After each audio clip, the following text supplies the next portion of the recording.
Baik,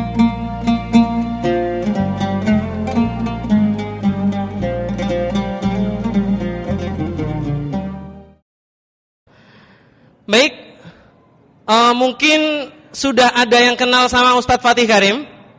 Holas ya, sudah tahu ya. Beliau adalah seorang penulis buku, seorang pengusaha juga. Beliau adalah foundernya Majelis Cinta Quran yang bertempat di Bogor. Pernah dengar Ustadz Felix Xiao? Ya? Yang mirip saya? Enggak. Saya Cina mancik got tapi jauh dari Cina, ya. Jadi Ustadz Felix ini beliau mu'alaf. Salah satu perantaranya Allah memberikan jalan hidayahnya adalah lewat guru beliau, Ustadz Fatih Karim. Tapi untuk lebih jelasnya, afdolnya kita akan bertemu dengan beliau langsung. Sudah hadir ya beliau ya. Mari kita sambut Ustadz kita. Selamat datang Ustadz Fatih Karim. Belum. Nah, waalaikumsalam warahmatullahi. Assalamualaikum Ustadz.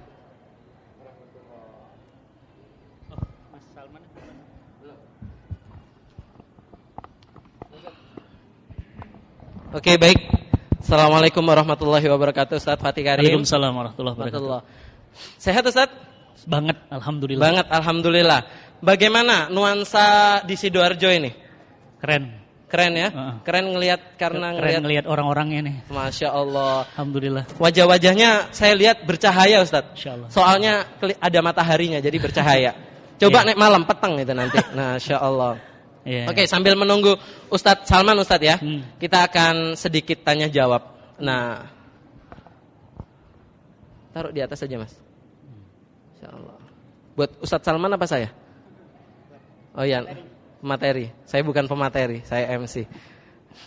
Oke Ustadz Fatih Karim ini kan salah satu yang bisa dikenal orang adalah foundernya Majelis Cinta Quran. Dan lebih terkenal lagi adalah antum ini gurunya Ustadz Felix Xiao. Mungkin antum bisa mengisahkan kan? Kita temanya tentang sampai kapan aku begini. Salah satu perantara Ustadz Felix Xiao bisa menjadi seorang muslim.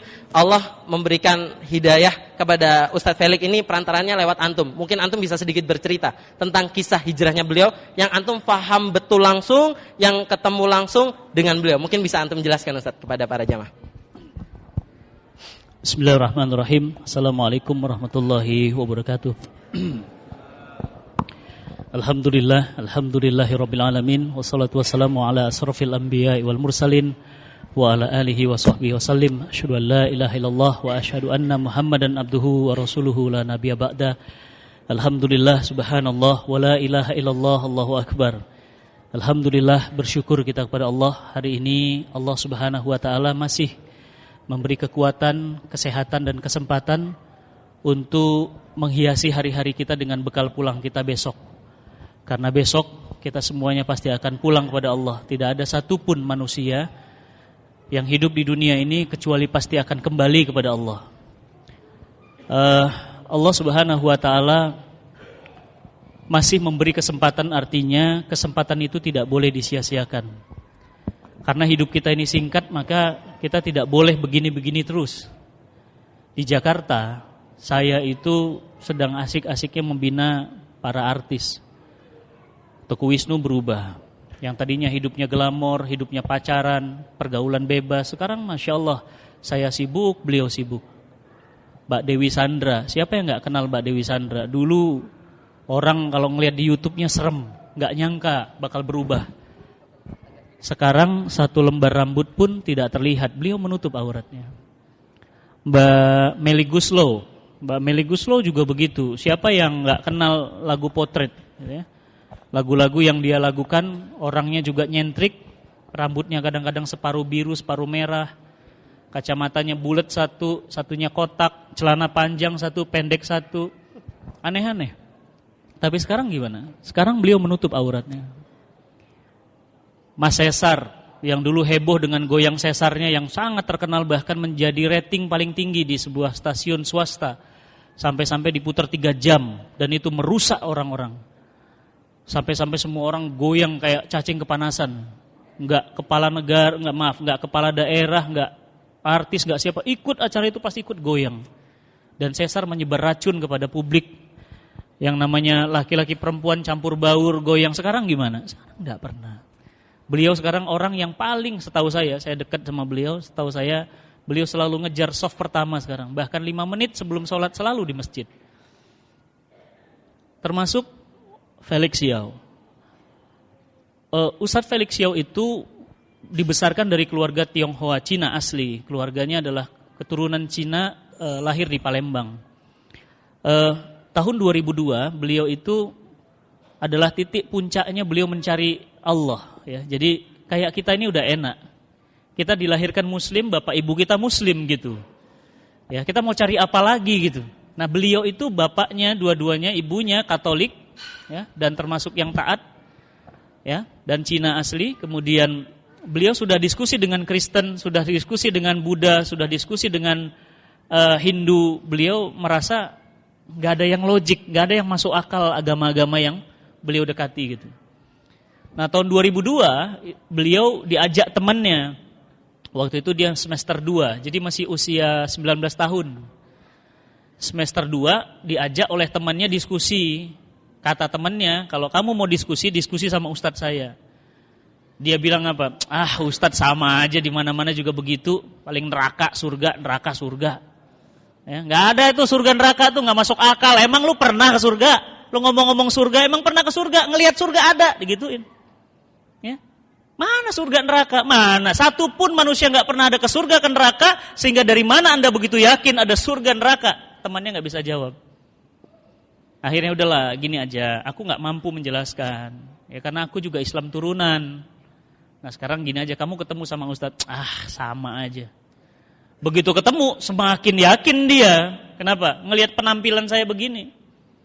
Ya, dia bilang apa? Ustadz kok kayak gini? Setahu saya itu ustadz tuh jenggotnya melambai. Jenggotnya panjang, itu ustadz. Cuma berapa lembar kok ustadz?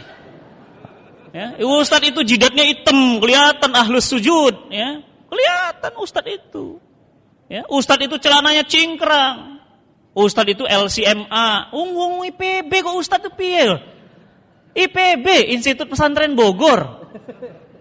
Ya, jurusan agribisnis, digituin sama dia.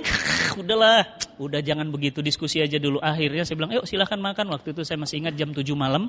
Saya ladeni dia makan, saya ajak dia ngobrol, dia dingin gitu, gak nanggapin. Saya pancing diskusi, dia tertarik. Akhirnya saya masuk kamar ke kosan saya jam 7 malam. Kita diskusi sampai jam 5 pagi. Nggak makan, nggak minum, nggak ke toilet, nggak ngapa-ngapain. Ngapain dong? Ya debat aja gitu. Apa yang diperdebatkan? Ya begitu. Dari mana Anda tahu Quran benar? Bagaimana logika kita bisa mengatakan Quran benar? Mana Allah? Dari mana kita bisa yakin bahwa Allah ada? Tahu dari mana kita Allah ada? Bagaimana kita membuktikannya? Pertanyaan-pertanyaan begitu. Ya. Kalau memang Islam benar, bagaimana kita bisa membandingkan Islam dengan agama lain? Agama lain juga ngomong Kristen benar, Buddha benar. Bagaimana Anda bisa katakan yang lain salah, Anda benar? Logika mana? Akhirnya Allah mengqadhakan jam 4:30. Semua pertanyaannya dengan mudah. Allah berikan lisan saya mudah untuk menjawabnya. Dan 4:30 sebelum subuh, dia tidak punya pertanyaan lagi dan tangannya terjulur. Dia katakan, Kang, saya ingin syahadat. Dan kemudian tangannya saya ambil dan saya peluk dan saya katakan asyhadu alla ilaha illallah wa asyhadu anna Muhammadar Rasulullah. Dan detik itu beliau masuk Islam, beliau belajar sholat, belajar baca Quran. Kurang dari 13 tahun sekarang, ilmunya sudah di atas saya, jauh. Dia sudah ngarang 10 buku. Saya baru mau 1 buku tahun ini. Anaknya udah 4. Saya baru mau 2 tahun ini. Ya. Dia udah keliling dunia, benua Amerika udah, benua Australia udah, Asia udah dikelilingin semua. Bahkan beliau wakafkan dirinya untuk Allah. Beliau rela mati di jalan Allah. Sementara saya paling baru beberapa kota dan beberapa negara. Jadi ini yang namanya perubahan. Artinya apa? Siapapun bisa kalau mau. Jadi jangan anggap perubahan itu aneh. Sama seperti nanti kita akan belajar dari Mas Sakti. Wah, gitaris. Sama ada Ustadz Dery Sulaiman juga begitu. Ivan Sleng. Ya, coba Sleng, siapa yang bayangin Sleng ya? Biru, biru, biru, biru, generasi baru. Yang tahu lagu Sleng ya? Berarti generasi saya tuh. Tahun berapa itu? Ya. Aku bukan apa? Aku cuma titipan. Aku bukan anakmu, aku cuma titipan, mimpiku milikku, aku ciptaan Tuhan, biru generasi baru. Itu siapa yang sangka begitu-begitu, nggak nyangka orang. Sahabat saya, guru saya Ustadz Hari Mukti, wah lebih ngeri lagi, suaranya sampai sekarang, usia beliau sekarang udah 61 tahun, suaranya mas. Kalau udah ngelempar mic itu seret, bisa diputar lagi gitu loh. Ada kamu, itu bayangin, antum mah gak kenal ada kamu, baru lahir. Ya, bapak-bapak kenal gitu. Ya, di lintas melawai. Wah, kalau udah nyanyi perempuan laki-laki campur baur ciuman, mabuk bareng-bareng. Wah, siapa yang sangka jadi ulama sekarang? Jeffrey Al-Bukhari almarhum, Allah yarham, make narkoba, kelas kakap sampai berbusa-busa. Di akhir hidupnya beliau menjadi ustadz, menjadi dai. Siapa yang sangka? Artinya apa? Semua itu bisa. Hidayah itu milik Allah dan dia bisa memberikan penyesatan, dia juga bisa memberikan petunjuk. Tergantung antum mau atau tidak. Dan hari ini kita lihat nanti Mas Sakti, dia menetapi itu, dia memilih itu. Saya bilang, Mas, teman-teman Sela masih ustadz, tapi ya begitulah, saya sudah sampaikan, tapi beliau masih dengan pilihannya. Benar kata Allah. Apa kata Allah? Wahadainahu najdain. Aku hidayahkan dua jalan. Fa'alhamaha fujuraha wa taqwaha. Aku ilhamkan dalam diri manusia jalan yang fasik dan jalan yang takwa. Silahkan pilih. Antum mau ke masjid hari ini bisa, betul.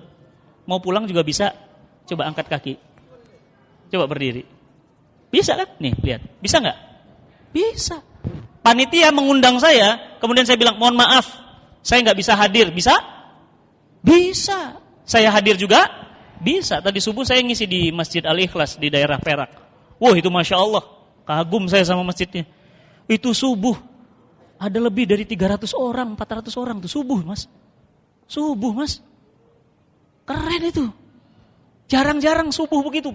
Udah kayak hampir Jumatan. Tapi kalah sama yang 3.500 di Solo, Ustaz. Masjid As-Salam. Ya, Salam. Nah, lebih banyak keren di situ. Tapi luar biasa untuk selevel masjid subuh ya zaman sekarang gitu. Itu bisa. Artinya apa? Antum sendiri yang memilih. Makanya Allah katakan apa? Qad aflaha man zakkaha wa qad khaba man dassaha. Ya. Qad aflaha man zakkaha. Beruntunglah mereka yang mensucikan jiwanya, merugilah mereka yang mengotorinya. Jadi kotor dan sucinya jiwa, siapa yang buat? Siapa yang buat? Jangan ngelihat di situ, ngelihat di sini dulu. Kotor dan sucinya jiwa, siapa yang melihat? Siapa yang memilih? Kita. Qad aflaha man zakkaha wa qad khaba man dassaha. Beruntunglah mereka yang mensucikan jiwa, mengotorinya, rugilah mereka. Jadi yang ngotorin antum sendiri, yang sucikan antum sendiri. Sejak kapan antum bilang ini takdir? Mbak, kok jadi pelacur sih? Ini takdir, Ustaz. Kok takdir? Ya buktinya ini terjadi, Ustaz. Segala sesuatu yang terjadi di muka bumi adalah takdir Allah. Wes, udah bodoh pakai dalil lagi. Ya, jangan sembarangan ngomong kalau nggak punya ilmu. Ya, semua yang terjadi ini seizin Allah, tapi belum tentu ridhonya Allah. Handphone antum saya curi, seizin Allah. Semua yang terjadi seizin Allah. Ente pacaran, seizin Allah, tapi ridhokah Allah? Dengan cara seperti itu kah antum melangsungkan kelestarian jenis? Dengan seperti itu kah antum menyalurkan rasa cinta? Enggak. Laki-laki sama laki-laki sekarang cinta, jatuh cinta, pacaran. Coba bayangin, laki-laki sama laki-laki suka. Mas, Mbak, saya pingin tanya, kalau anjing jantan ketemu anjing jantan ngapain? Berantem. Berantem, coba deh, bawa anjing jantan ketemu anjing jantan, ngapain mereka? Guk, guk, guk, guk. Apa kata dia? Lu anjing? Iya, gua juga anjing. Ayo kita berantem, siapa yang paling anjing di antara kita? Gua atau lu? Anjing lu. Akhirnya gimana? Berantem, Mas. Wah, berantem beneran. Jantan sama jantan, Mas. Lah sekarang jantan sama jantan suka, Mas. Hati-hati kanan kirinya, lihat. Jangan nempel-nempel. Laki-laki sama laki-laki suka, perempuan sama perempuan suka. Saya bilang, apa kata Allah? Ulaika kal an'am balhum adol. Mereka bagaikan binatang ternak, bahkan lebih hina dari binatang ternak. Mas, pernah lihat magnet? Utara sama utara ngapain, Mas? Nolak, Mas. Selatan sama utara gimana, Mas? Wush, ngejer, demen banget dia, nempel. Kenapa? Beda jenis. Itulah kenapa Allah Subhanahu wa taala menciptakan Adam dan Hawa, bukan Adam dan Joko. Iya. Kemarin, baru 2 minggu lalu, saya satu panggung sama namanya Sam Brody. Kenal nggak? Ya kenal ya. Sam Brody itu orang Indonesia. Umur 12 tahun jadi perempuan. Namanya Samantha. Ketik aja di googling. Zaman sekarang udah Google loh mas. Ya, ketik aja. Sam Brody. Sam Brody itu dulu laki-laki. Ya, dibesarkan dari keluarga misionaris Kristen. Kemudian dia umur 12 tahun jadi perempuan. Dia dandan, cantik, cakep, cantik. Antum kalau ngeliat naksir. Laki-laki padahal. Kemudian gimana? Jadi bintang Hollywood mas. Bukan Bollywood, Hollywood. Kalau Bollywood main dia. Hollywood. Gajinya berapa? Setahun gajinya 65 miliar. Coba gubernur BI aja kalah. Ya, 65 miliar gajinya setahun. Terus gimana? Begitu dia kaya, dia jadi perempuan yang cantik, dia resah, dia gelisah. Ada ruang hampa yang kosong dalam jiwa manusia. Aslinya manusia itu nggak sekedar kaya itu bahagia. Kemudian gimana? Dia masuk Islam. Dia masuk Islam, dia rubah dirinya menjadi laki-laki lagi, dan jadi laki-laki, dia nikah. Sekarang anaknya 2. Dia bilang apa? LGBT itu bukan kutukan, bukan takdir. LGBT itu pilihan antum sendiri. Itu penyakit nular loh. Hati-hati mas, nular. Makanya kalau ada teman-teman ya, laki-laki yang tulang lunak, tahu tulang lunak? Ya, bukan bandeng aja yang tulang lunak loh. Ada laki-laki yang tulang lunak, melambai gitu kan. Nah, malam namanya Fani, siang Ivan gitu ya. Jadi itu pilihan mereka, maka hidayah. Nanti kita lihat ya, saudara kita, guru kita, sahabat kita, Mas Sakti dan yang lainnya, Wisnu, Ustadz Felix, Irena Handono, mereka semuanya adalah orang-orang yang memilih jalan Allah. Ya, kalau antum mau, bisa. Ya, kenapa? Karena pepatah Arab pun menegaskan man jada wajada. Siapa sungguh-sungguh dia dapat. Ustadz Felix itu seminggu, itu ngaji halaqah dengan saya itu seminggu 5 kali. Kalau obat dokter seminggu harus 3, sehari harus 3. Dia minumnya sehari 7, makanya overdosis. Nah gara-gara overdosis itu jadi begitu. Jadi makanya kalau kita kemudian belajar Islam ya lebih dalam, itu luar biasa. Bahasa Arabnya bagus mas. Ya saya pernah ngimamin beliau sampai saya nangis. Kenapa? Saya nggak ngebayang beliau itu jadi bekal begitu. Nggak kebayang. Karena dulu masya Allah duduk tahiyat aja susah. Saya ngajarin duduk tahiyat itu susah. Mengucapkan asyhadu alla ilaha illallah itu susah. Sekarang masya Allah tulisan Arabnya bagus. Bisa kalau antum mau. Kasarnya begini deh. Dia baru masuk Islam aja bisa. Apalagi antum yang sudah puluhan tahun Muslim. Kemarin sholat gerhana. Baru tahu sholat gerhana. Iya Ustaz saya baru tahu. Ternyata ada ya sholat gerhana tuh. Ibunya meninggal gak tahu nyolatin jenazah. Begitu takbir kedua dia ruku. Saya bilang antum kenapa ruku tadi? Iya Ustaz ibu saya banyak dosanya. Loh bukan ibumu banyak dosanya. Lu geblek mana ada sholat jenazah ada rukunya. Artinya pelajarannya apa? Kita ini sudah lama Islam tapi nggak paham sama Islam. Dikasih Quran nggak bisa baca, ya kan? Diajak sholat malam bingung caranya gimana? Mandi junub aja nggak tahu. Mas udah mandi junub belum? Aduh mandi apa itu Ustaz? Loh berarti selama ini kamu menikah berhubungan suami istri nggak pernah mandi junub? Mandi Ustaz tapi nggak junub. Loh mandi nggak junub piye? Mas apa beda zakat, infak, sedekah, wakaf coba? Banyak orang nggak ngerti. Padahal mereka Muslim. Jadi PR kita itu apa sekarang? PR kita itu menginstal diri kita dengan Islam. Kita itu sama Islam ketemu gede.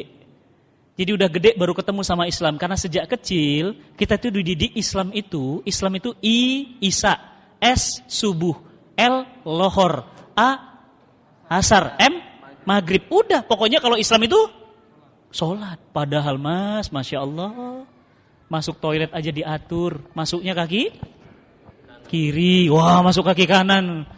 Masuknya kaki kiri, keluarnya kaki kanan. Bangun tidur, ayo saya tanya, siapa yang bisa jawab saya kasih hadiah. Bangun tidur, Rasul kita mengajarkan sebuah perbuatan yang perbuatan itu gak pernah diajarkan agama lain. Apa coba? Ya.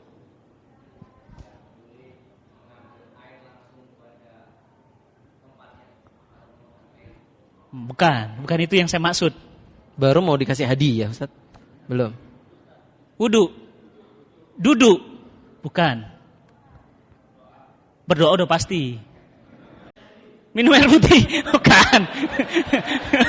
Matiin alarm. Ngecas HP.